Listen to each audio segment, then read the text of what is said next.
Estamos começando mais um episódio do TaiaCast. E hoje, Rafa, que estamos sentindo falta de uma pessoa, né? Hoje ficou eu e o Rafa. Eu fiz a piadinha do antes e depois, né? Aqui tá o antes e aqui tá o depois. Tá vendo? Sempre. Mas é uma piada interna, não tem tá, jeito, gente? né?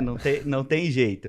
E hoje, mais um episódio especial, mega especial. A gente vai trazer uma temática, acho que a gente não conversou sobre isso ainda, então é uma coisa muito bacana e a gente estava querendo muito falar desse assunto. Estamos com duas convidadas especiais que toparam estar aqui com a gente, compartilhar um pouco da história, que eu vou deixar para o Rafa apresentar para a gente. O Rafa que, com muito carinho, né, falou, gente, vocês precisam conhecer as histórias, vocês precisam conhecer as pessoas. E do pouquinho que a gente ficou ali atrás conversando... confesso que eu já me encantei, viu? Com a causa, com o propósito, então isso é bem, bem legal. Compartilha aí, Rafa, com a gente. Bom, gente, feliz ano novo, né? O primeiro podcast do ano. Primeiro ano novo, convidados super especiais. Eu agradeço vocês de estarem aqui, de ter aceitado esse convite. E confesso que realmente eu estava bem empolgado e bem ansioso para esse episódio. Porque, além de ser uma história, né? Que muita gente, como a gente fala de Itaiaçupeba, as pessoas acabam conhecendo as histórias uma das outras lá, mas não vivenciando. E essa é uma história que eu posso dizer que vivenciei uma parte dela e foi muito especial para mim esse período. Bom, sem delongas, hoje a gente está com a Lu e Lu, né? Hoje nosso episódio vai ser das Lus. Tinha uma loja que esse nome acho que não pegou legal, mas não vou deixar das Lu não, porque eu acho que tinha alguma coisa que não era bom das Lu. Mas vai ser o episódio da Lu e da Lu, a Lúcia, mãe do Bruno, e a Luciana, uma amigona, já me considero assim, e muito que eu acho que vai agregar bastante nesse tema também. Bom, agora vocês podem se apresentar. Fiquem tranquilas, a gente não tem um currículo, não precisa seguir um protocolo, uma apresentação bem leve, tipo da caravana da Xuxa. Eita, agora eu lembrei dos 3 dedinhos, os dedinhos é da Liliana, então já minha referência já não tá boa. Quem é a Lúcia? Conta pra gente, Lúcia. Olá, boa noite, eu sou a Lúcia, mãe do Bruno, né? O Bruno hoje ele é um adulto, né? Tem 32 anos e é uma criança autista, né? E quando ele nasceu, até os 3 anos, eu não via que ele tinha uma dificuldade, né? Não percebi. Eu só via que ele usava fralda, mas eu levava no médico, o médico falou que era normal, ele não falava direito e tal. E teve uma época que realmente ele parou totalmente de falar. Aí matriculei ele na escola, na Cecília. Encontramos lá a nossa querida diretora Rosa. E no momento... O nome da Rosa já surgiu No momento, ela fez a matrícula e tal. Aí o Bruno frequentou tal, bonitinho. Né? Eu também ali e tal. Ela falou, olha, mãe... eu não tenho certeza, mas tudo me diz que o Bruno tem autismo. E naquela época, né, não se falava em autismo, Isso né? foi em 98, 97? Mais ou menos. Olha só, vamos falar de autismo hoje, então. Já deu um spoiler ali. Porque a gente esqueceu, né, de falar da temática, da né? temática. Mas acho que isso é muito legal, né? A gente... você poder compartilhar e a gente percebe a emoção na fala da Lúcia quando... eu confesso que vai ser um episódio difícil de não se emocionar. Vai ser. Mas eu tô ansioso também por essa história. E vou só pedir para outra Lúcia apresentar também. Oi, gente, eu sou a Luciana, eu sou neuropsicóloga e eu trabalho com autismo já há algum tempo. Não sei precisar, mas por volta de uns 10 anos. Eu trabalho dentro da psicologia há mais de 25. Ai, que legal. E ela tá contando, né, de 98, que foi quando descobriram. A gente nem falava disso na faculdade. Eu estava me formando em 98 e ninguém falava disso, né? Então eu imagino a história que a Lúcia vai trazer pra gente. Olha, mas acho que antes de contar um pouquinho da história, a Lúcia sempre foi de Itaiaçupeba, Lúcia? Conta um pouquinho de como... Qual é a sua conexão com Itaiaçupeba também? A gente quer ouvir a história do É, Bruno, né? verdade. Mas como é que é a Lúcia em Itaçupeba, né? A Tati devia estar aqui, né? Porque eu sei que vocês têm um parentesco. Exato. Eu sempre fiquei falando que você era a tia dela. Eu falei assim, Tati, fala com a sua tia. Ela falou, é minha prima. Aí ela falou assim, na verdade, é prima da minha mãe. Mas é normal, Itaçupeba. É prima do E primo eu do acho tio. que a Lu também tem o pezinho lá em Itaçupeba, né, Lu? Tenho. Olha. É pré-requisito, É, né? Pois é. A gente queria ouvir também um pouquinho dessa conexão que vocês têm com Itaçupeba, porque aí acho que fica legal, né? A gente Sim. entender essa conexão e como duas pessoas hoje que conhecem muito do assunto, né? Quais são as informações bacanas que a gente pode compartilhar com quem tá lá em Itaçupeba e às vezes Em outros lugares também, em né? outros lugares. E queria entender um pouco mais, queria saber como é que lida com algumas situações, né? Acho que isso seria bem legal. Então, falando de Itaiá, quem quer começar falando de Eu Itaiá? vou começar porque Boa. eu acho que eu tenho menos a falar de Itaiá. Eu não sou moradora de Itaiá. Eu frequento aos finais de semana a casa da minha cunhada, que é em Itaiaçupeba, o Paiol. Então, o que eu conheço de Itaiaçupeba é ali muito centrinho, né? As caminhadas que a gente faz. Já bebeu ali. água lá na biquinha? Nunca bebi água Nunca na bebeu biquinha. na bica? Ai, que Ai, pena. Não olha, me levaram. Inclusive é no começo da rua ali. No começo, você precisa tomar. Não, Por isso que nunca você não deu. mora em Itaçupeba. Deve Porque se ser, você não bebi tivesse- da água da bica, aí né? você queria mudar. Ó, o Everton mora em Mogi agora, mas sempre morou em Itaçupeba. Sim. E agora mora em Mogi. Eu morei lá minha vida inteira. Vim pra Mogi, morei 1 ano. Morei um tempo em São Paulo também, mas voltei pra lá. Porque a gente toma bastante água da bica. O Everton vai voltar pra lá, né? Eu Isso já tá tô nos louco planos, pra né? voltar. Tá Todo nos episódio planos. a gente Então passa lá faz no próximo final de semana. Pra beber água da Água bica. da bica. E, ô, Lúcia, você também sempre foi de Itaçupeba? Nasceu lá? Eu nasci em Itaiaçupeba. Meus pais são de lá, né? São lá de De Itaiá, Itaiaçupeba. os avós. Os já- meus avós são de Itaiaçupeba, tanto do lado da minha mãe quanto do lado do meu pai. Eita, Eles são moradores, raiz. são moradores de Itaiaçupeba, né? E eu nasci lá, fui criada lá, fui morar um tempo em Palmeiras, Aham. depois Mas ela tinha bebido água da bica, logo. Tá vendo? Tá vendo? A tradição se confirma. Não tem Ai. jeito. aí de Palmeiras eu vim para Mogi, morei um tempo em Mogi e depois Voltou pra casei Itaçupeba. cedo, né? Aí depois voltei para Itaiaçupeba. E aí, pronto. Aí nunca mais E saiu. aí, aí saí, voltei para Mogi. Mas você é insistente, hein? Tive um comércio em Itaiaçupeba, Eu né? não lembro. o bar do... Lembra do bar do Cururu? Não, nossa. Onde é a casa de ração hoje. Sei, Tive sei. esse bar. Ali, a gente tava até discutindo isso aí lá em casa outro dia, que é no episódio da Lene, quando a Lene veio aqui, e a gente tava falando que ela fez lanche lá um tempo. Mas foi passou lá, antes né? da Foi esse, Lene. então, foi antes. Foi na época do Cururu japonês. Pai... Eu acho. Do Cleiton. Exatamente, Cleiton. o pai dele. Do Cleiton. Ah, tá. Então, aí eu fiquei um tempo ali. Se foi antes do que a Lene, A fez, Lene. porque a minha memória mais antiga Mas eu fiquei- de lá era da Lene fazendo lanche, mas se foi antes. Eu fiquei um ano só, né? Caramba. A gente...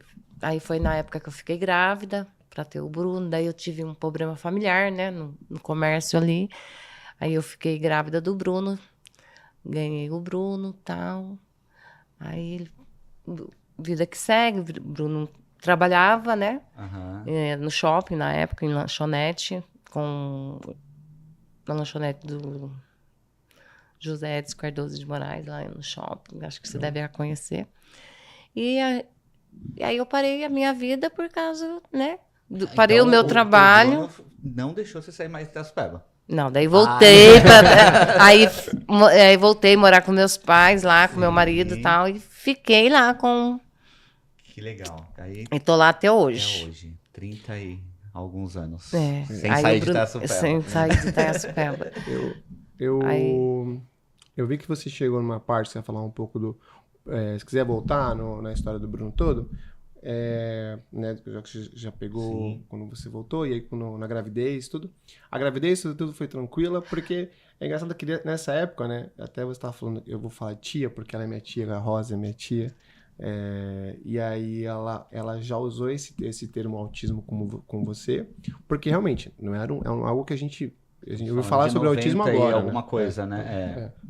E aí eu acho que é bem legal a Lu trazer pra gente como é que define, pensando em teorias, né? Como é que é essa evolução até a gente chegar hoje que é mais conhecido. Como é que isso veio amadurecendo, vamos dizer assim, a ciência relacionada a esse tema, Lu? Porque daí acho que é legal a gente entender como é que foi vivenciar isso lá no 87, 88, menos, né? O Bruno é de 93, né? Três, Falou, né? falou De 93, 93, de 93. Não foi quando você nasceu, O não. Bruno é quase da minha idade, eu sou de 91, ó, só não tenho cabelo. Não nasceu ainda, mas um dia chega. Conta pra gente, Lu. Então vamos lá. Nessa época eu estava na faculdade e a gente de fato não ouvia falar. A gente ouvia falar de excepcionalidade como um todo, né? Então, o único lugar que tinha aqui em Mogi pra gente fazer estágio, pra gente conhecer era EMESP. Não tinha outro lugar. E isso era uma instituição, era uma ONG ou alguma coisa do governo, do estado? É da prefeitura, Era da né? prefeitura. Que o Bruno ainda continua lá. Ah, Caramba, Existe ainda. Caramba. Só que na época que eu fui lá, gente, quando eu cheguei, eles falaram pra mim, a direção chegou a falar pra mim, inclusive a Noraide, que hoje não tá entre nós, mas era uma ótima pessoa também, que não tinha, né, vaga, não era nem questão de vaga, eles não trabalhavam com autismo. E na época tinha uma instituição ali do lado da PAI, que era a AMA. Quando eu cheguei a procurar, mas já estava fechando, porque era um grupo de pais, né, que afundou, mas daí acho que teve alguma coisa aconteceu e acabou fechado. Fechou. Olha, eu nem sabia que tinha AMA em Mogi. Tinha. Não sabia disso. Do lado da PAI. Lá no pai. Caramba. Aí o Bruno E era uma associação, era uma iniciativa associação das mães. mães, Assim, como é a PAI. A PAI O também é uma nome é associação dos pais. Associação dos Amigos do Autista. E tem em São Paulo, tem em outros lugares, assim. Então, é uma cooperativa. Começa, né, normalmente como uma cooperativa de pais. E aí o governo ajuda, a prefeitura ajuda. Provavelmente fechou por falta de ajuda financeira, né? Não sei, não vou saber dizer. ali era um grupo de pais.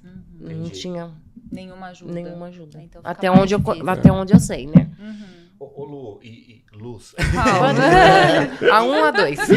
E aí, pensando que não tinha esse termo, ou não tinha, era muito genérico, O termo né? existia. Ah. O que acontece? Hoje a gente entende o autismo como um espectro. Antigamente não, só existia o autismo clássico. Então, quem era diagnosticado era aquele que apresentava os sinais clássicos do autismo. Muitas vezes o atraso de fala, o balançar do corpo, né? Então, esse era o autista. Os outros passavam despercebidos ou eram diagnosticados de outra forma. E aí tinha a síndrome de Asperger, que hoje seria o autismo nível 1, que são crianças que não têm atraso de fala, que têm um QI dentro do normal e tal. E aí eles não eram autistas, eles tinham síndrome de Asperger.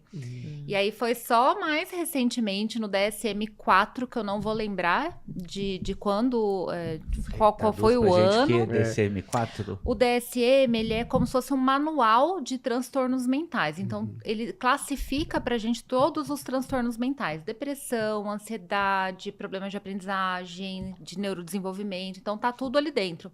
Todos os critérios. Então, é a partir dali que a gente faz o diagnóstico. Entendi. Né? Aham. E aí ele vai mudando mais ou menos aí a cada 10 anos, né? Então ele vai sendo renovado, as pessoas vão estudando, tal, são pesquisadores do mundo todo, e aí vão pensando em novos critérios, né? E aí, só mais recentemente que a gente tem esse espectro, que então não existe mais a síndrome de Asperger, então, Isso a a partir gente do tá falando DSM-5. De 2010 pra cá? Um pouquinho Mais ou menos. mais ou menos. Olha quanto é recente, né? Até 2013, se eu não me engano, que eu não sou muito boa de data, tá? Mas assim, até 2013, no DSM-4, a gente não tinha o espectro. A partir do DSM-5 que a gente tem esse espectro. Aí não existe mais a síndrome de Asperger. Entendeu-se que a gente tem níveis, né? Então, que tem um espectro e que a gente pode ter autista ali em qualquer lugar desse espectro. Entendi. Né? Então, agora que as coisas foram ficando mais claras, agora que a gente começou a estudar. Eu trabalho no HC, dentro de um grupo que trabalha com transtorno do neurodesenvolvimento, de aprendizagem, autismo. E os neurologistas, que são bambambãs lá, eles falam, eu não tive isso na faculdade. A gente não aprendia isso, eu tô aprendendo agora recentemente. Então, assim, não era fácil fazer esse diagnóstico. Bendita Rosa que Sim. conseguiu identificar, Ela, viu? ela falou, eu não tenho certeza, mas tudo me diz que ele tem um aspecto de autismo. Minha tia é muito especial. E mesmo, aí, a minha irmã falou, né? Por que você não leva ele na pediatra da doutora Maria Lúcia, que hoje, né, não tem entre nós mais, mas... Aí eu peguei e fui, né? Cheguei lá, ela bateu o olho no Bruno, ela falou assim, olha, mãezinha, eu não tenho certeza, mas tudo me diz que o Bruno tem autismo. Então, Isso ele tinha 3 anos. tinha 4 para 5 anos já. Uhum. E tá bom. Aí ela falou, vou encaminhar você agora para a doutora Juliana, que é a doutora Juliana Juliane da Pai, né? da Pai, Aham. que hoje ela não atende mais na Pai. Aí tá, só que eu não encontrei ela, marquei com uma Sim. psiquiatra, doutora Eliana. Curátulo. Hum? Eliana Curátulo. É ela mesma. É. Aí, aí tá bom. Aí eu voltei, sabe, né? Eu fiquei meio assim, né? Porque ela me falou umas coisas e a gente, mãe, não tá preparada, né? Ai, doutora, não, mas eu não mandei você ir nela. Eu falei pra você ir na doutora Juliana. Tá bom, voltei na doutora Juliana. A doutora Juliana não fechou o diagnóstico. Ela foi, sabe, levando. Até um ponto que ela mandou eu pra AMA, mandou eu pra Pai. Né? Chegou na Pai, a gente fez toda a triagem e tal. Não deu. Fomos pra AMA de São Paulo.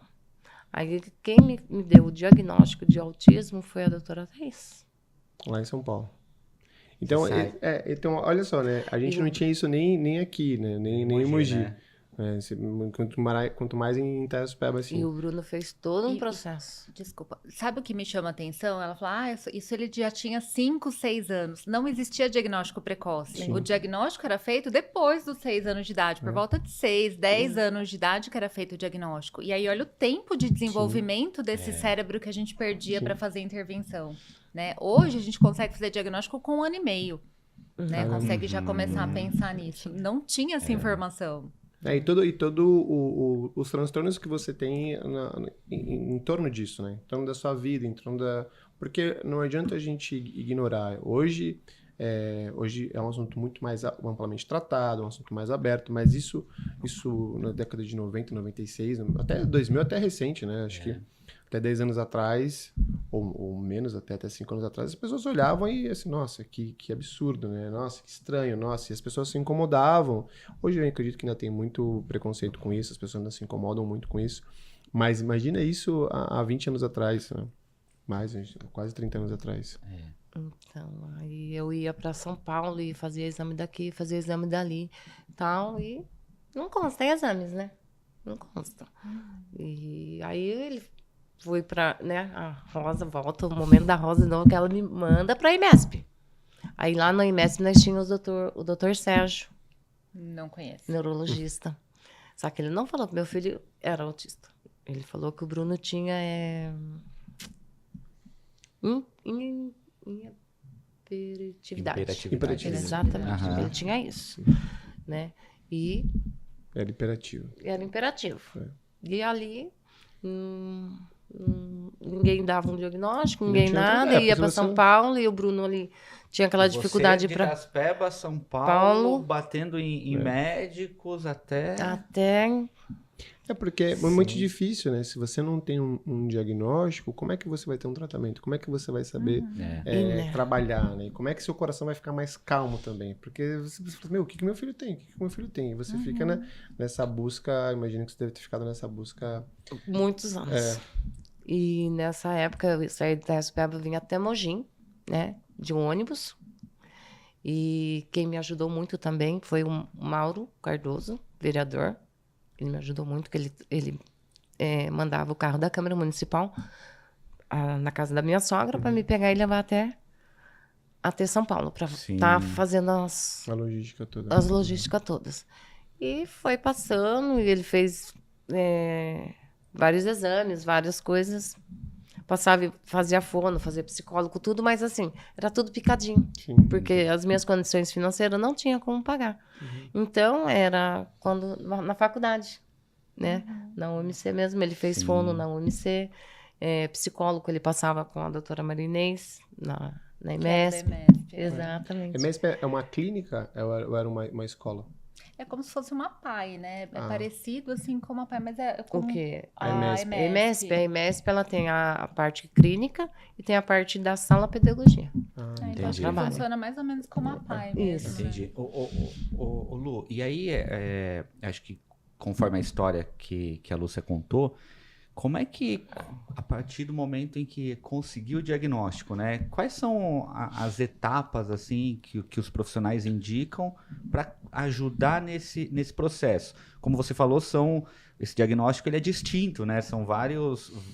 Mais ou Mais ou menos? assim, a gente tem as características do diagnóstico. Sim. E aí, o grau em que essas Que coisas muda, né? acontecem é que E são muda. tratamentos Isso. diferentes de acordo com cada... Com cada caso. Tem Com um cada tratamento caso. individualizado. E de maneira geral, assim, quais são os tratamentos que, a priori, são indicados a partir do diagnóstico? Tem algum caminho, assim, ó, então precisa fazer terapia, precisa disso, precisa daquilo? Quais são os mais comuns, assim, vamos...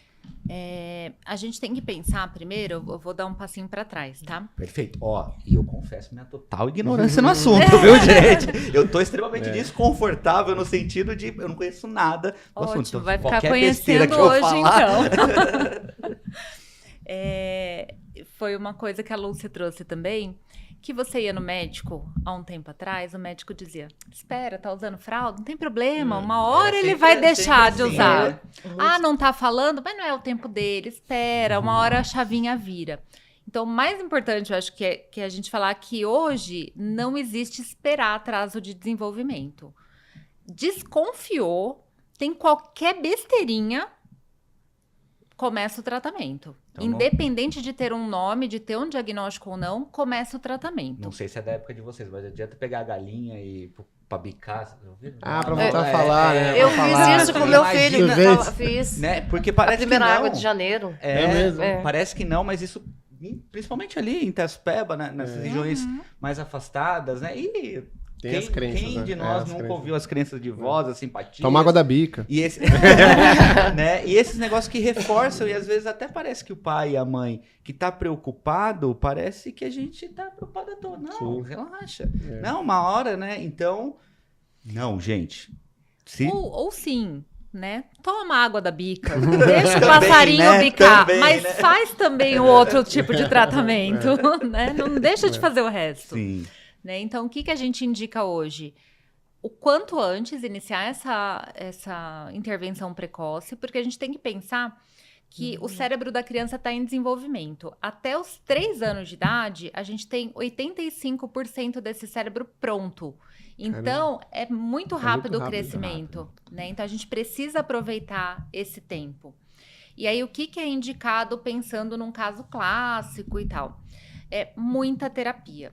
Porque você imagina que você tem um cérebro que funciona de um jeito diferente. É como uma musculação. Então, se eu for na academia uma vez por mês para fazer pezinho, eu nunca vou ficar com o braço forte. Sim. Não adianta. O que eu tenho que fazer? Seguir regularmente, me alimentar bonitinho para o meu músculo crescer. É a mesma coisa. Eu estou num cérebro em desenvolvimento. Eu preciso disso de forma intensiva.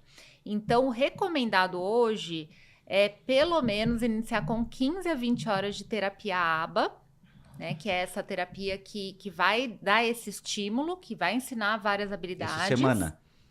20 horas por semana, Por mês? semana, por semana. Nossa. Por semana. Só de terapia ABA. Uhum. Né? Aí a gente tem fono, que precisa em todos os casos, praticamente. Tem crianças que não têm atraso de fala, mas que às vezes não conseguem organizar o pensamento e fazer um relato. Né? A gente precisa muitas vezes da TO, porque eles precisam tirar a fralda, eles precisam aprender a ter independência. Vou voltar. TO Pois é, eu que não expliquei. ocupacional. Tá sabendo, ó lá. Boa, passou na prova. A Rafinha precisou um tempo de ter. E um dos critérios diagnósticos, né, que não são todos os autistas que têm, mas a grande maioria tem, são distúrbios sensoriais. Então, eles não conseguem integrar visão, paladar, olfato, e às vezes eles têm a seletividade alimentar, às vezes tem um problema com cheiro. Como é difícil. Então, a gente precisa da TO para fazer esse trabalho. a maioria deles também tem uma dificuldade motora, né? Então a gente vai precisar ali. E o motor é a base da aprendizagem. Não adianta eu querer ensinar a criança a falar se ela tem problema motor, se ela tem fraqueza, se ela não tem habilidades motoras, porque fica na base. Né? Então eu preciso que tenha fisioterapeuta, psicomotricista, às vezes uma natação. Então assim, é muita terapia, fora assim a nutricionista para ajudar com a seletividade alimentar e às vezes outros profissionais. Gigante, é muita coisa. Precisa de um apoio familiar, e aí eu fico aqui pensando, há 30 anos atrás, sem esses profissionais, sem essas informações, em Itaiaçupeba, como é que você fazia, Lúcia? Lô, conta pra gente, Lô. Olha, amiga, eu levava nos médicos, levava nas terapias, né? Que falava, lá na UMC vai ter. Lá, você estava lá. Eu estava lá. Inclusive, Bruno não comia, né? E eu estava numa palestra. O Felipe, aí ele falou, né? Tem alguém, né? Com uma dificuldade para comer. Eu fui a primeira a erguer a mão. Falei, meu filho não come comida de forma alguma. Aí, não. Chamou eu vou lá. Foi lá, fez um tratamento 10 com o Bruno e tal. Mesmo assim, o Bruno não chegamos ali aonde precisava chegar. Aí um dia, a gente saiu, era aniversário dele. E a minha sobrinha falou assim, hoje o Bruno vai comer. Eu falei, ele não come. Ele vai. Ele fez todo o tratamento. Ele vai comer. Eu falei, ele não come. Fomos num restaurante e ela pediu a comida. E a partir desse dia, gente, o Bruno come de tudo hoje. Inclusive, ele não come da minha comida, viu, gente? É muito engraçado, né? Mas ele só come, tipo, aprendi a comer no restaurante. Que legal. E ele come só no restaurante da Cris. Da Cris. De Itaiaçupeba. Que legal. E a comida dali pra ele é top. Que é uma seletividade. Ele come de tudo, porém tem que ser do restaurante da Cris. Porque eu já comprei em outros restaurantes. Ele não comeu. E você pode levar na mesma embalagem. Você pode enganar.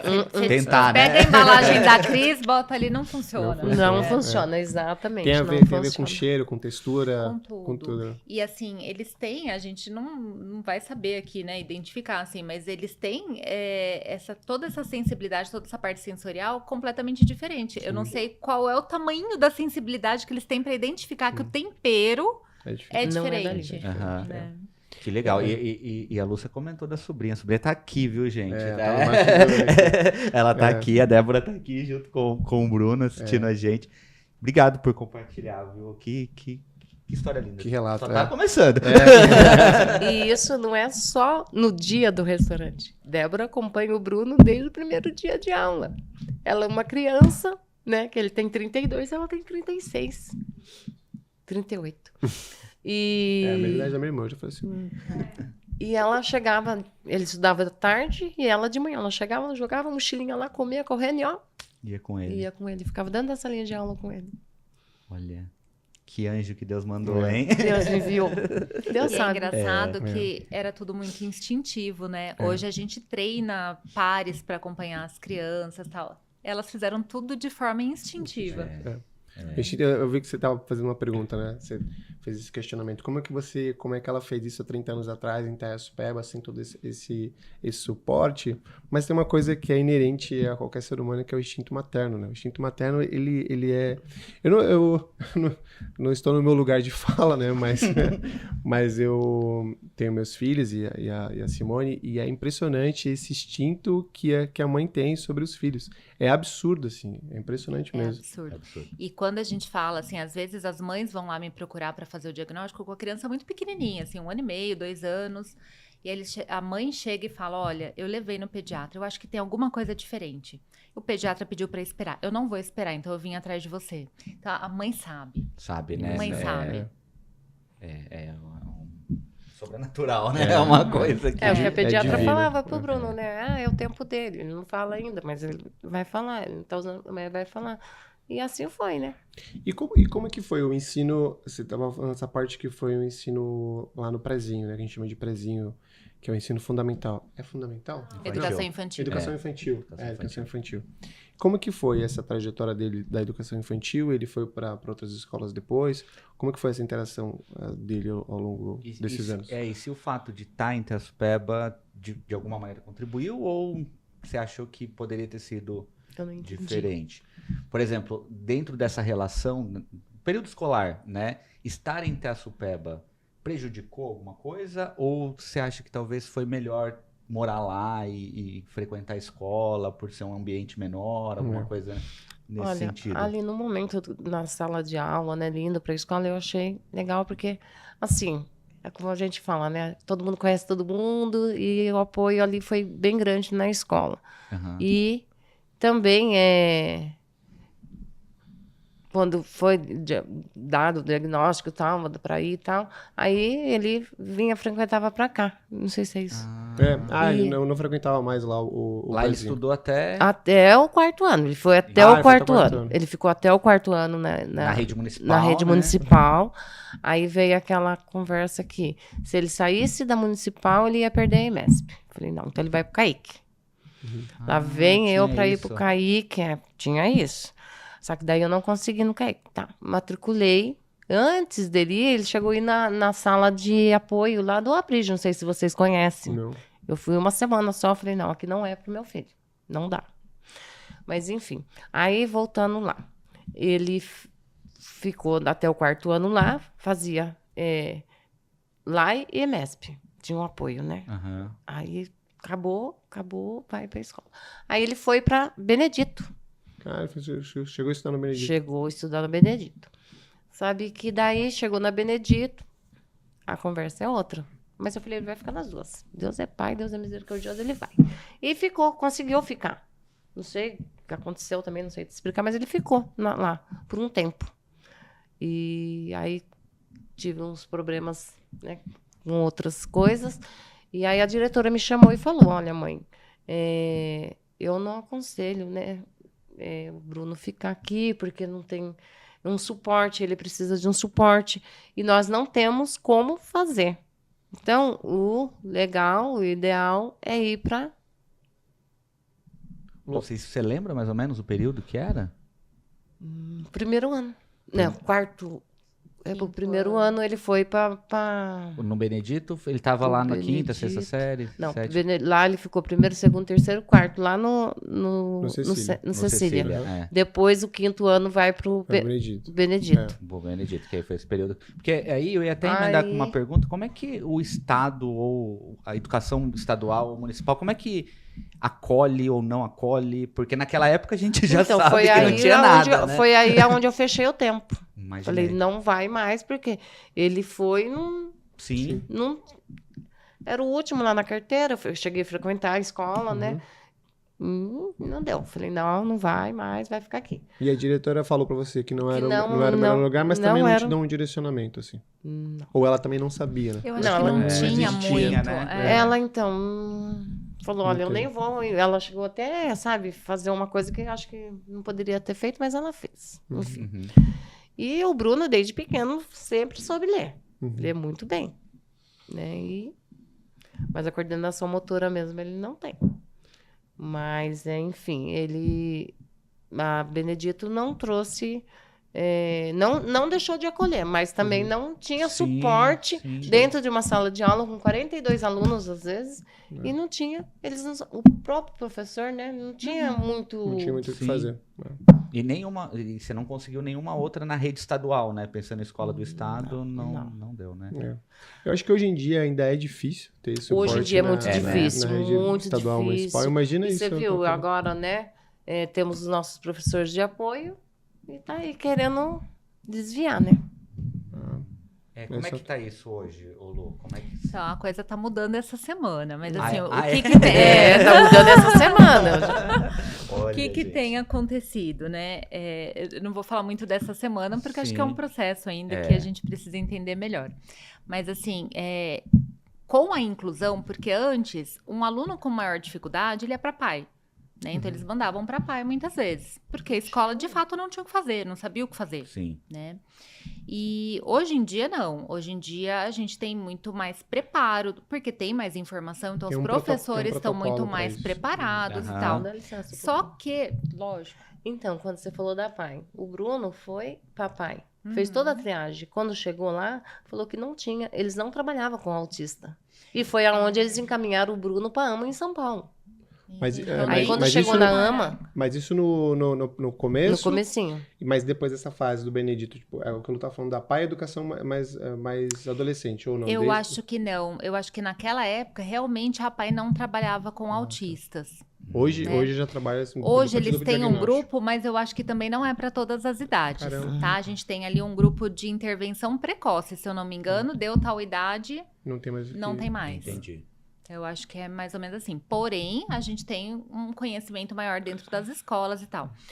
O que a gente entende? Que a maioria dessas crianças, principalmente se a gente pensar nível 2, nível 3, eles precisam ter um acompanhante pedagógico, um AT, que a gente chama, né, acompanhante terapêutico, que fica junto para que a criança esteja incluída, né, naquela sala de aula, naquela escola, Uhum. mas que seja garantido que ela aprenda. Porque se coloca uma criança sem apoio nenhum dentro de uma sala com 42 crianças, não tem como ela aprender. Não tem como. Isso é até, O até professor não prejudicial, tem né? como dar É. conta. Então, eles precisam ter esse acompanhamento individualizado. Que normalmente é feito por estagiários de psicologia, de pedagogia, a depender aí da necessidade da criança. Isso já é um perrengue. Por quê? Nas escolas particulares, quem tem que arcar com isso deveria ser a escola. Agora, a escola, muitas vezes, tem 7 crianças de inclusão dentro de uma sala de aula. Se ela tiver que colocar um profissional para cuidar de cada criança, não existe mais escola, elas vão Sim. falir. Não tem Uhum. como dar conta Inviável. disso, Uhum. né? Na prefeitura, daí é com dinheiro de prefeitura, enfim, Sim. né? Que é onde está tendo a mudança agora, tá? Aham. Estado, prefeitura. E aí, o que acontece? Tem indicação para esse acompanhamento da criança dentro da sala de aula, e aí os convênios pagavam, né? Fazia parte dessas 40 horas semanais de terapia. Aí tem uma briga, óbvio, que o convênio não quer pagar, então o que o convênio diz? Que isso é problema da educação, não é da saúde. Ele é, né? Sim. Ele dá conta de saúde, não de educação. Então tem uma briga muito grande ali, né? Tiraram muitos ATs de escola, tal, deixaram de dar esse apoio. E aí, de fato, a escola não tem muito o que fazer, a não ser contratar mais Sim, profissionais, sim. né? A mudança que está acontecendo é que muitos deles pensam num nível 3, que ele precisa de ajuda física para fazer as coisas. Ele muitas vezes usa fralda, ele não consegue falar, ele não se comunica com as pessoas. Ele precisa ter alguém o tempo inteiro só com ele. E agora a gente está diminuindo esse quadro. Então, um AT, né, um professor que acompanha ali, ele precisa dar conta de 5 crianças, mais ou menos, Caramba. tá? É essa mudança que está acontecendo, que eu não posso dizer que eu estou totalmente a par disso, porque acabou muito de recente, acontecer, né? Aham. né? Então, é esse o quadro que a gente tem. Mas nas a priori escolas. a escola deve acolher e teria a estrutura mínima. Eu acho que não tem nem legislação para isso. Nem. Eu acho que não. Mas hoje tem nas escolas? Ah. Mas tem legislação para isso. Pô, a Débora tá compartilhando aqui com a Até, gente. Obrigado, Débora. Até porque o autismo é considerado uma deficiência. Então, a gente precisa dar conta dessa deficiência dentro de sala de aula. Entendi. Precisa de todo esse suporte. Mas a lei que deve ter também deve ser recente, né? Deve ter todo um movimento que deve ter acontecido agora. Quando a gente falou Já recente, deve ser assim, De 10 anos de pra 10 cá. anos pra cá. Não é algo... eu entendo que por toda essa conversa, eu estou entendendo que o importante é a gente ter esse diagnóstico, né? Qualquer desconfiança, principalmente do instinto materno, ter esse diagnóstico precoce, né? E já começar com um tratamento, com uma terapia, né? Esse é o ponto mais importante, né? Porque realmente, eu acho que você vai chegar nessa parte do escoteiro, que eu me encanto, é que... de fato eu me encanto.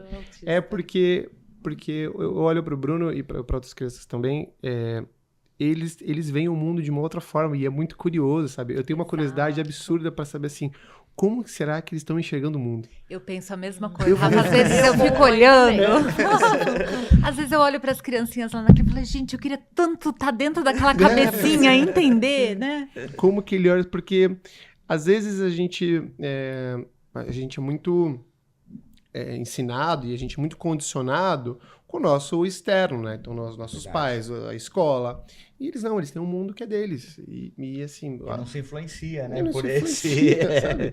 E aí eu ficava olhando e como que o que faz sentido, sabe? O que faz sentido na cabeça deles, eu fico assim, maravilhado de fato, né? Lógico, né? Isso tirando toda a questão de trabalho, de dificuldade, toda a história que você compartilhou, que realmente é uma luta, né?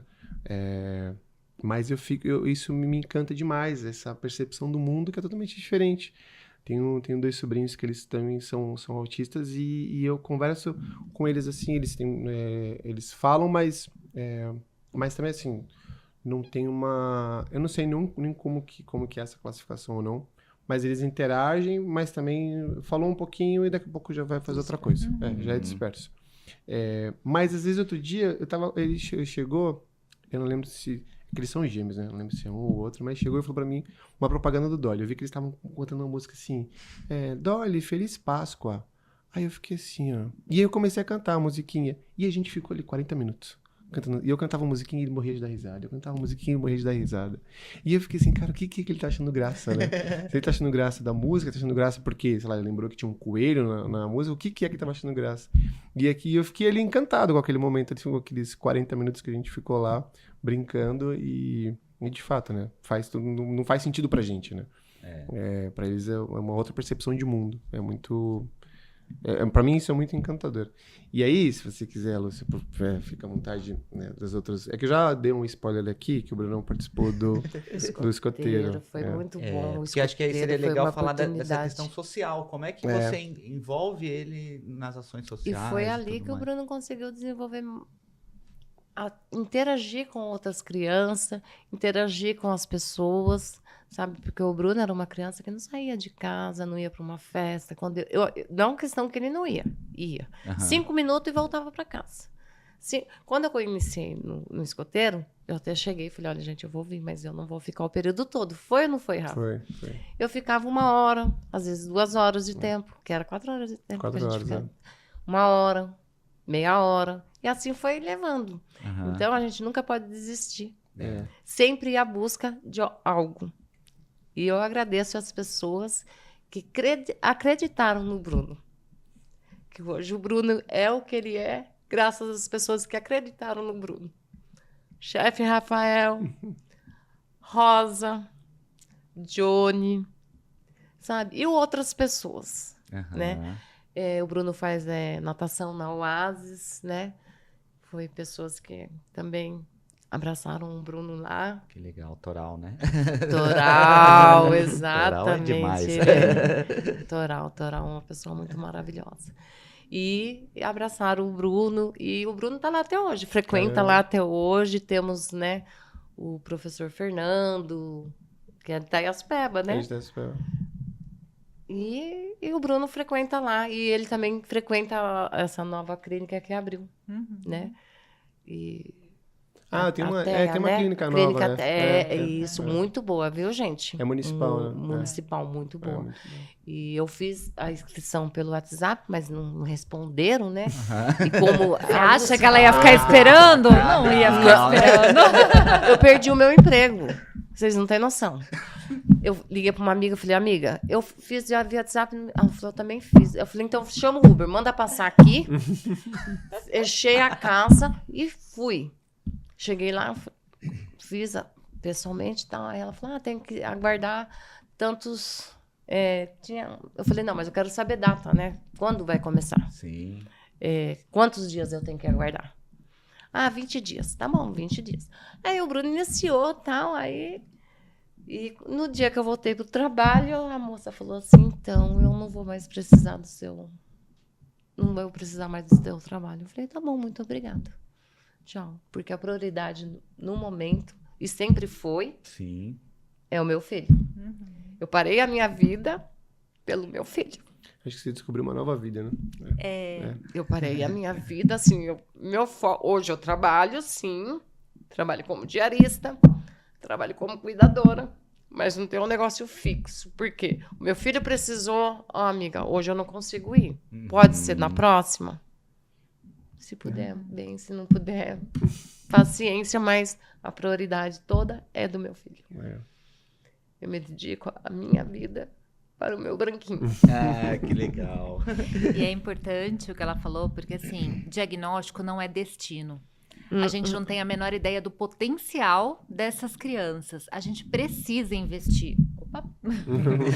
Né? Porque a gente não sabe, não dá pra falar, então é assim, então acabou, não vai conseguir fazer isso, não vai conseguir fazer aquilo. Não, vai. Né? A gente não sabe o que vai, mas vai. Mas vai, né? Mas vai. Ô, Lúcia, eu queria entender, porque te conheci hoje, né? Já tinha te visto, já tinha visto o Bruno Itaspeba, né? Sério? Mas eu queria entender como é que as outras mães que talvez vieram mais recente, né? Você já teve contato com outras mães? Se em Itaiaçupeba você já foi procurada para as pessoas querem saber como é que é, com dúvidas? Porque às vezes, né, as pessoas de lá têm essa dificuldade de ter acesso a um profissional que vai poder esclarecer, que vai poder tirar dúvida e acaba... conheço tal pessoa que eu acho que é legal você conversar. Rola isso lá, Lúcia? Como é que é? Em Itaiaçupeba, nunca ninguém me procurou. Em Itaiaçupeba. Mas hoje, esses dias mesmo me ligaram perguntando umas questões, como fazer, né, que o Bruno já passou essa fase, né? Fazer o alistamento do tiro de guerra, como fazer... Ainda tem essas questões. Né? Nossa, é verdade. Como tirar o título. A reservista, né, que fala, né? Como fazer, o que precisa. Me ligaram e me perguntaram. Em Itaiaçupeba, eu conheci uma família que tem um menino autista. E eu conheci esse menino através de... Assim, foi uma... não sei como te explicar no momento. E eu fui lá para ajudá-lo, na verdade. Sim. Eu conheci porque eu fui lá para ajudar, levar algumas coisas que a família precisava. E aí eu conheci esse menino. Aí eu falei para ela, ele tem autismo. Ela falou, ele tem. Quem sou eu para falar isso? Mas eu, né, 32 anos de carreira. Aí ela falou, não, ele tem. Aí eu expliquei para ela o que tinha que ser feito, quais são os recursos que ela tinha que fazer, o que ela tinha que ir atrás, né? E depois também não voltei mais. Eu sei que ele está na Cecília, frequentou a Cecília, e não fiquei mais sabendo. Mas tem muita criança em Itaiaçupeba, viu, gente? Caramba, é que a gente não conhece, não sabe, né? Mas tem. Tem, né? Tem. E é comum ter negação? Muito Né? comum. Da própria família mesmo. Os pais não... Exato. Se você Eu acho falar, que o pai não. Acho que quando você tem um filho, quando você já está pensando em ter um filho, você imagina o seu filho ideal. Você projeta, né? Você projeta, né? E aí, quando nasce um filho que não atinge a sua expectativa, aquilo tudo que você sonhou, num primeiro momento, é um luto, né? Você precisa elaborar aquilo. Então, tem esse primeiro momento de negação. Depois que passa todo esse processo aí de luto, que existe a aceitação, é arregaçar a manga e aí, ó... né? Aí todo mundo vai pra cima. Mas eu não tive esse momento. Quando falou pra mim, o seu filho tem autismo, eu falei, o que é isso? Mas e isso, você procurou, né? Você queria saber. O que é autismo? Mas isso foi com 3 anos, quando ele estava na escola. Então. Mas quando essa sua inquietude, né? Desde o momento que ele nasceu, e aí a gente faz essa comparação, a gente olha para o nosso filho e olha para o filho das outras pessoas, para o nosso próprio convívio, isso eu já acho que é natural. Essa inquietude que você ficou, eu acho que é essa fase que você, logo que nasce, você vai passando e você vai entendendo e fala, ok, né? Aí eu vou arregaçar as mangas, né? Lógico, né, que tem as pessoas, a gente vê casos que são muito tristes de famílias que abandonam os filhos, né? Quando a gente estava com a Rafinha no hospital também, a gente tinha casos de crianças que o pai e a mãe, ou o pai largou a mãe com a criança lá e foi embora. Gente, isso é tão comum. E foi embora do hospital. Ou a mãe, ou casos que foram e deixaram a criança sozinha no hospital e foi embora. O que não é seu caso, graças a Deus. E nem do pai do Bruno. Pelo contrário, o pai do Bruno tinha medo. Ele tinha medo de sair com o Bruno, que o Bruno teve crises. E, então ele tinha medo. Mas hoje ele acompanha o Bruno. Uma vez o Bruno teve uma crise, e essa crise eu estava no banco. E aí eu coloquei o cartão para sair com o dinheiro, o Bruno saiu correndo e deitou, atravessou em frente ao Itaú. Ele deitou no meio da pista, os carros buzinavam, e ele já grande, eu não conseguia erguer. Aí o cara saiu de lá dentro do banco, também veio, me ajudou, voltamos pro banco. Ele falou, cadê meu cartão? Eu falei, cadê o meu também? E aí a gente achou o caixa que tava o cartão. Foi ele que me ajudou. Mas o trânsito parou. Porque o Bruno teve uma crise. Agora você me pergunta, por que o Bruno teve uma crise, né? Tem muitos motivos. Porque a mãe do Bruno saiu de casa, né? E qual era o foco do Bruno quando chegasse em Mogi? O jornal. Compraram um jornal. E a mãe do Bruno, né? Simplesmente foi no banco primeiro para depois comprar o jornal. Só que isso daí, depois que eu... Que você nem lembrou que passou. Imagina passar essa tempestade toda, né? Não. E isso não foi só uma vez. Uma vez ele desceu no Ipiranga ali e eu atravessei a avenida atrás dos carros. Porque deu um tique nele e ele foi. Sabe? Aí eu pedi ajuda e ninguém parava ele. Porque... Né? Aí veio uma moça que trabalhava na Benedito, que me conhecia, parou ele. Oi, Bruno, o que acontece? Ele sentou. Entendeu? Mas hoje, graças a Deus, o Bruno não tem mais esse tipo de crise. Né? Mas isso faz parte também, né, essa gestão toda da rotina dele faz parte desse aprendizado, né? Que depois você entendeu que, olha, ele chegou, é aquilo que a gente estava falando agora, né? A cabeça funciona de um outro jeito. De outra forma. E às vezes aquilo que pra gente é irrelevante, para ele é uma coisa absurda, né? Eu preciso chegar, ter uma rotina, né? São bem exigentes, até eu conheci outras pessoas já adultas que elas têm um método, sabe? Que chega no trabalho, ela tem que sentar, ajeitar a cadeira de um jeito, mudar. E se não faz aquilo, a pessoa fica extremamente irritada. E você fala, cara, mas era só um mouse que estava do lado. Não interessa, é o jeito, é o ciclo, né, da pessoa. Então, o Bruno tinha essa rotina, mas devagarzinho eu fui tirando. Eu vim em Mogi para fazer uma coisa, era só aquilo. Você não podia sair da rua Brás Cubas, você tinha que seguir aquilo. Né? Mas daí ele foi... Como eu acabei de falar, ele foi melhorando. E quando eu travei, né? Eu não vinha mais para a escola porque eu tinha medo de sair, eu travava. Sim. Aí meu pai começou a trazer, né? E meu pai já tem uma idade, né? Mas ele vem até hoje, ele dirige normal. E aí eu cheguei para a diretora, conversei, ela falou, tá, a gente vai ver. E um dia, dentro da escola, ele teve essa crise. E saiu correndo, o professor saiu correndo e catou ele lá em cima. Aí eu voltei e falei, vocês estão vendo porque eu estou pedindo a van? Vocês estão vendo por que eu estou pedindo o ônibus para ir buscar o Bruno, gente? Por esse motivo. Isso não é a primeira vez que acontece. Aí eles me mandaram, sabe? E começou a vir de van. E foi uma bênção. Melhorou bastante. E agora não. Agora as minhas condições, né, deram uma levantada aí. Hoje o pai que traz, o pai que frequenta, o pai leva para natação, leva uma coisa para uma outra. Mas não foi fácil. Mas também não é difícil, gente. Sabe? É difícil. Não é impossível. É difícil. É difícil. Pelo seu próprio relato, a gente já percebe que é uma escolha, não é nem uma escolha, né? É a sua vida e é uma vida muito difícil, uma batalha que você enfrentou. Lógico, tem todo o amor de mãe e tudo, mas... Isso que eu ia falar, que por outro lado a gente vê o amor, né? Você sente, mas a gente sabe que é difícil. Né? Eu tenho uma história com a Rafinha, enfim, de um outro capítulo, que a gente sabe que a ansiedade que a gente tem, então vai chegando para um momento, vai chegando ou para um diagnóstico ou para um tratamento, a gente fica ansioso, a gente fica... E aí, às vezes, parece que você... não, vou fazer as coisas no automático. E aí, a Simone, a gente tem formas de fugir do assunto diferente. Eu pego meu trabalho e eu fico trabalhando 10, 11 horas da noite e aí para ocupar minha mente de alguma coisa. E ela ocupa a mente dela de outra coisa. E aí um outro olha e já percebe e fala assim, pô, vamos sentar para conversar que tem alguma coisa aqui. Então, esse alinhamento que você falou, essa participação, né, quanto do pai dele, com você, tudo. Tudo isso é importante, é muita conversa, é importante ter essa conversa, é importante ter...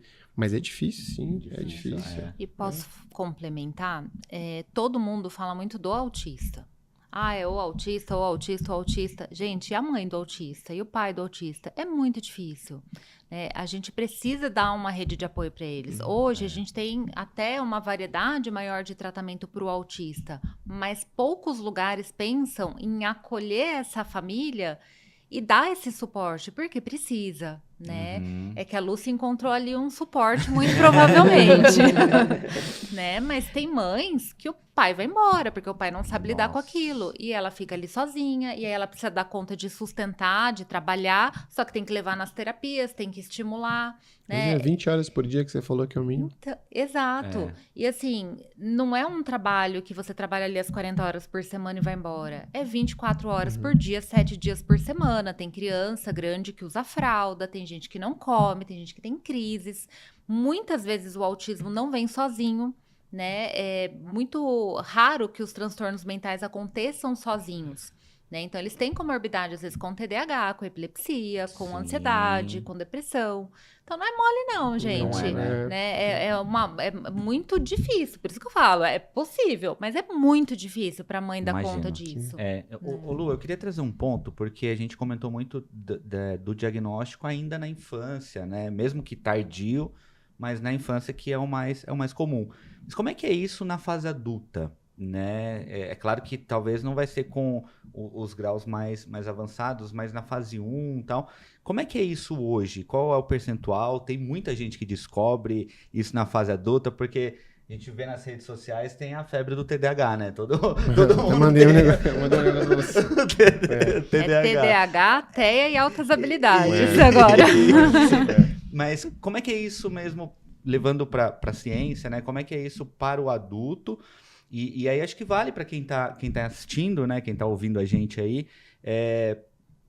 Eu tenho isso.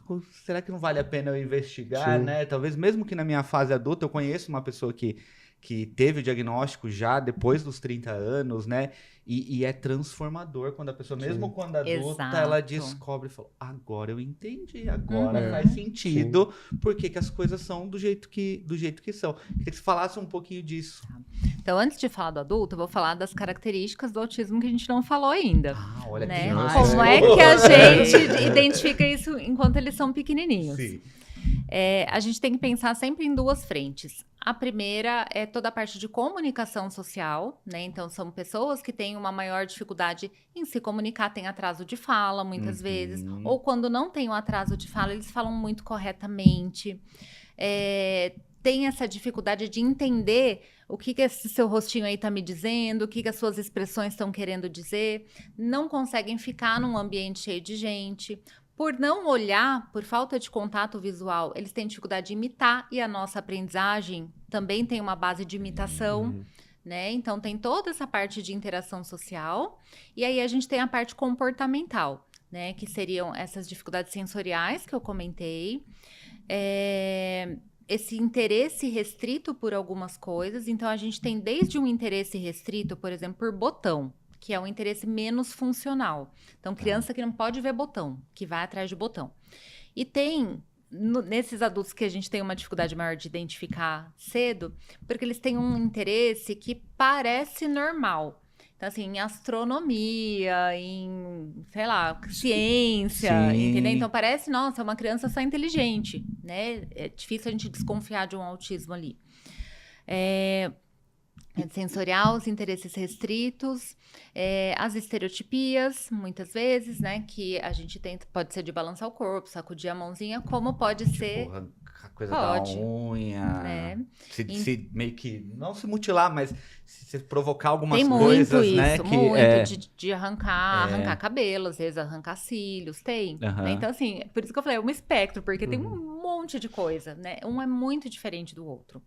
Então, mais ou menos isso que a gente identifica quando eles são crianças. O adulto, se ele chegou na fase adulta sem o diagnóstico, é porque muito provavelmente ele é nível 1. Isso. Como é que a gente divide esses níveis? Então, nível 1, 2 e 3 de suporte. O nível 3 precisa de muito suporte. tá? Então, são pessoas que normalmente não desenvolvem a fala, têm muita dificuldade em se comunicar, têm dificuldade nos afazeres do dia a dia, não são independentes, né? Só por curiosidade, Uhum. ainda é possível encontrar adultos não diagnosticados no nível 3 nos dias de hoje? É muito mais difícil, mas é Tem, possível né? porque tem famílias que não vão buscar, que Aham. acaba tratando de uma forma diferente em casa e Sim. não diria que é escondendo, mas preservando essa Sim. pessoa ali e tal, e acaba não diagnosticando. E Ou é recebe um muito- diagnóstico diferente. E a nossa realidade, né? Por mais que a gente mora em Itaiçupeba, hoje a gente tá 1 hora de São Paulo, 1 hora e meia de São Paulo, de Rio Grande do Sul. Existem lugares que é totalmente afastado, que não tem nada, sabe? E as pessoas ficam... Abrindo um parênteses, a gente atendeu ano passado um menino de 32, se eu não me engano, 31, 32 anos. E com síndrome de Down, não era autismo. Mas ele nunca fez um tratamento, ele nunca fez nada. A mãe era do interior do Pará, Meu Deus. não Nossa. tinha pediatra na cidade dela. E a síndrome de Down é muito mais fácil de identificar, porque tem características Sim, físicas que o físicas, autista não tem, sim. né? E aí, lá naquele interior do Pará, sem nem pediatra, não Nossa. teve nada. nem Não, diagnóstico, não nem teve. nada. Foi ter isso muito tempo depois, quando a mãe se separou, ela mudou de cidade. E aí, na cidade, que eu não lembro onde era, acho que Goiânia, sei lá, alguma coisa assim. Uhum. Aí tinha uma estrutura, e aí, quando ele já era adolescente, que foi feito esse diagnóstico. E aí nunca fez nenhum tratamento, não tinha uma avaliação. Caramba. Eles vieram pra cá, ficou a semana e fez todas as avaliações lá com a gente. Entendi. Aí, voltando Porque não tinha. pro nível Voltando. Nível 2 precisa de um pouco menos de suporte do que o nível 3, Sim. né? Então, são pessoas que já têm uma independência, já conseguem se comunicar de alguma forma, mesmo que seja uma comunicação alternativa. E o nível 1 é que precisa de menos suporte. A gente fala que não existe autista que não precisa de suporte, né? Todos precisam, mesmo aqueles que têm um autismo mais leve, Uhum. né? E aí, quando eles chegam adultos lá na clínica, chegam muito, assim, adolescentes e adultos mesmo, assim, depois dos 40, 45 anos, né? São pessoas que a vida inteira eles acham que eles são estranhos. Né? Aham. São esquisitos, são estranhos, né? Não sabe? E aí, como a gente tem uma divulgação muito grande agora das informações, aí o cara vê na internet e fala, Pega, né? parece. E aí vai fazer. Normalmente eles não têm, né? São do nível 1, Sim. não tem atraso de fala, tem uma inteligência normal, já estão trabalhando, já estudaram, né? Então eles não têm atrasos que levem a buscar um diagnóstico antes. Tem comportamentos repetitivos, tem algumas manias, mas que parecem muito normais, porque todo mundo tem, Sim. né? A gente tem, tá? Ele um sacudir na mão, outro balança a caneta, né? Todo mundo tem alguma coisa. E o que eles têm mais dificuldade é o social. Então, são pessoas que, assim, vivem muito bem sozinhos, não fazem a menor questão de ter amigos, entendeu? Ambiente cheio de gente incomoda, né? São pessoas que não têm filtro, então, eles não conseguem muitas vezes manter a amizade porque ele vai falar na tua cara, entendeu? O que ele tá Verdadeiros, pensando, porque eles são muito verdadeiros, né? E aí, é o que você falou, eles chegam muitas vezes, eles já passaram por psiquiatra, por neurologista e tal, já tiveram um diagnóstico de esquizofrenia, de depressão, de ansiedade, já tomaram um monte de medicação, nunca nada funcionou. A hora que ele entende que ele tem um diagnóstico de autismo, é um alívio. Aham. Nossa, agora eu entendo o que eu sou. Né? Agora eu consigo me encaixar em algum lugar, até então eu não conseguia, né? Então, para maioria não, pelo menos todos os que eu atendi, eles trazem essa sensação de ufa, agora eu me encaixei. Nossa. Porque deve ser uma busca, né? Uma inquietude ali de vida, né? Que você fica ali, no caso da Lúcia que estava falando que isso é como mãe, né? Até porque não dá para saber se o Bruno tinha essa inquietude ou não, mas nesses níveis a pessoa fica, porque ela já entende, ela já consegue interagir, ela fala, cara, tem alguma coisa errada comigo e eu preciso buscar. Estamos caminhando pro fim. Nossa, Deixa eu dá só vontade. fazer assim, Claro. ainda nessa questão do diagnóstico. A internet ajuda muito, porque a gente identifica ali, mas a internet também atrapalha muito. O Dr. Google. Então, até porque, gente, quem pode dizer que não tem uma característica desses transtornos todos aí. Sim. Eu tava aqui pensando, você tava falando assim, eu tava aqui e falei, cara, será? Eu falei, Rafael, para de viajar. É isso. Então, assim, a população a gente chama de fenótipo ampliado do autismo, porque a população geral tem várias das características que o autista tem. Como é que a gente dá um diagnóstico, né? Como é que a gente identifica que é um transtorno? Porque tem que ter todas, né? São E 7, tem que causar um prejuízo. Né? Então, pode ser que... eu não gosto também de estar com pessoas, eu tenho minhas manias, eu sou bem rígida e tudo mais. Então, eu tenho várias características, mas não me traz prejuízo nenhum. Né? Eu consigo trabalhar, estudar, fazer tudo que eu preciso na minha vida. E não me incomoda, eu não sofro com isso. Então, muito provavelmente, são só características, são traços. Entendi. E não o diagnóstico. Isso aí são traços de personalidade só. Boa, olha. Que aula, é, hein? Foi Obrigado, bacana. eu confesso que quando eu já comentado com a Tati, com o Everton algumas vezes, porque eu queria mesmo trazer, talvez porque é um tema que hoje está muito mais falado, né? Tem essa amplitude, mas por ter vivido, né? E acompanho bastante a Lu também no Instagram, todo dia eu vou lá. A Rafinha fez um tempo de tratamento lá na clínica também, porque quando ela saiu da internação, ela fez fisioterapia motora, cognitiva e respiratória. Ela fez essas 3. E ela fazia com a Jussara. E aí eu acompanhei, falei assim, cara, eu comentei com a Tati, falei assim, cara, a gente podia cruzar essas duas porque seria um ganho tão grande. Porque uma coisa você traz uma pessoa que é especialista no assunto e ela fala, agora você traz uma pessoa que tem uma experiência de vida e você consegue linkar esses dois, é fantástico. Eu acho que o ganho, para quem tá assistindo, você tá assistindo, você não pode perder. Olha, pega esse episódio e manda para alguém, se foi muito enriquecedor para você, ótimo, mas manda para alguém que você percebeu que tem algum desses traços. Eu vi que a Lu trouxe alguns livros, isso são fontes de busca, se a pessoa está com alguma desconfiança, tem algum... lógico, a internet ajuda bastante, mas né, os livros são sempre bons combustíveis, né, para a gente buscar o conhecimento. Você quer falar um pouco dos livros que você... Monta seu @, porque o Rafa falou ali do seu Instagram. Não, vai chegar... daqui a por pouco... favor, na verdade, eu acho que a gente tem que saber diferenciar muito quando a gente procura em livro, em revista, na internet, porque tem sempre coisa boa, tem sempre coisa ruim. Né? Tem profissional bom, tem profissional ruim. Né? Tem muita gente se aproveitando na internet da vulnerabilidade das famílias para vender serviços e coisas que não prestam para nada, não fazem nem sentido quando a gente pensa. Né? Então, remédios, suplementos que vão curar a seletividade alimentar. Tem muito, gente. Eles se aproveitam de verdade da vulnerabilidade dessas pessoas. Então, procurem, né, assim, profissionais para indicar, inclusive, qual site que vai procurar, qual livro vai ler, né? A gente tem muitos estudos hoje. Antes a gente só tinha nos Estados Unidos, só tinha em inglês, então o acesso era mais difícil. Hoje a gente tem produzido muita coisa no Brasil, tá? O que eu trouxe, na verdade, são livros que eu participei, tá? Então, são livros que eu escrevi um capítulo. Tem um que é só sobre infância e tem aqui... Só sobre infância? Não, super sobre infância. Mostra aqui, ó, que legal. Né, que fala muito do desenvolvimento infantil. Então, eu tenho um capítulo aqui. Esse outro aqui, sobre o autismo.